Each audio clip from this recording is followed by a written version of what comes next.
നമസ്കാരം. വൃദ്ധരായ മാതാപിതാക്കൾ മക്കൾക്ക് ഒരു ബാധ്യതയാകുമ്പോൾ മാനസികാരോഗ്യ കേന്ദ്രങ്ങളിലാക്കുക എന്നുള്ളത് ഇന്നത്തെ തലമുറയുടെ ഒരു രക്ഷാമാർഗമാണ്. ഇതിലേക്കായി ഒരു വൃദ്ധ മുത്തശ്ശിയുടെ വ്യർത്ഥ സ്വപ്നത്തിലേക്ക് ഞാൻ നിങ്ങളെ കൂട്ടിക്കൊണ്ടുപോവാണ്. പിരാന്ത ആർക്കട പിരാന്ത്? എൻ്റെ കെട്ടിയോക്കട പിരാന്ത്. ഈ ആമിൻ താത്താൻ്റെ തലയ്ക്ക് നല്ല വെളിവാണ്. ഗുളിക അയക്കാൻ നമ്മളെ കിട്ടൂല മാനെ. ആമിൻ താത്താന്നല്ലാണ്ട് മോത്തൊക്കെ ആരും വിളിച്ചിട്ടില്ല. വിളിച്ച് ഓള് എൻ്റെ മോൻ്റെ കെട്ടിയോള് ഇംഗ്ലീഷിൽ നമ്മളെ വിളിച്ച് ബീച്ചിന്ന്.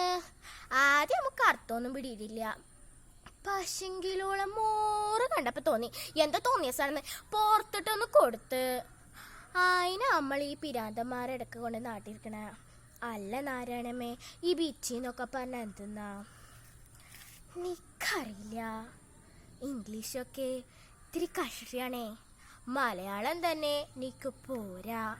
മകൻ അമേരിക്കന്ന് കത്തയക്കുമ്പോൾ കണ്ണ് കാണില്ല, കണ്ണട എടുത്തില്ല എന്നൊക്കെ പറഞ്ഞ് പള്ളിയിൽ അച്ഛൻ്റെ അടുത്ത് കൊണ്ടുവന്ന് വായിപ്പിക്കാറ്. ഡോക്ടർ എന്നാ ഭാവില്ലാത്ത നല്ല കുട്ടി അച്ഛൻ. നിക്കെൻ്റെ ജനിക്കാത്ത പോയ മോനെ പോലെയാ. ആമിനൊക്കെ എങ്ങനെയാ? ഈടെ നമ്മള് ദോഷം പിടിപ്പിന്നേ. ആമിനാന്നല്ല, ആമിൻ താത്താന്നൊളി. മൂപ്പളം നോക്കട്ടെ. നിങ്ങൾ ഈ ഗുളിക കഴിക്കുന്നോ അതോ ഞാൻ ചെന്ന് ഡോക്ടറോട് പറയണം? പോടാ, ഡോക്ടർ എന്താ മൂക്കി കയറ്റോ? കള്ളഹിമാറ്. സത്യം പറയാല, ഈ ഗുളിക കഴിച്ച തല പൊങ്ങൂലാന്നേ. തന്നോർത്ത് വിഷമിക്കണ്ട. പിന്നെ എന്നാ നെക്കൂട്ട മോനും കുട്ടികളൊക്കെ വരുന്നത് അമേരിക്കയിലാ. ഇവിടെയുള്ള സ്വത്തും പണമൊക്കെ വിറ്റ്. അല്ലെങ്കിൽ തന്നെ നിക്കെന്തിനാ സ്വത്തും പണമൊക്കെ? നിക്കെന്റെ മോനില്ലേ? അല്ല, ഇതാരൊക്കെ പറഞ്ഞ്? മോളൂട്ടി വരൂ വരൂ. മുത്തശ്ശി എത്ര നേരെ കാത്തിരിക്കണേ. ഇങ്ങോട്ട് വരൂ മോളൂട്ടി വരൂ. വേണ്ട, എനിക്ക് പേടിയാ. മമ്മി എന്നല്ല ഡാഡിയോട് പറഞ്ഞ് ഞാൻ കേട്ടതാ. തലക്ക് സുഖമില്ലാത്ത അമ്മ എങ്ങനെയാണ് അമേരിക്ക കൊണ്ടുവന്നത്? വേണ്ട, എനിക്ക് പേടിയാ. വേണ്ട.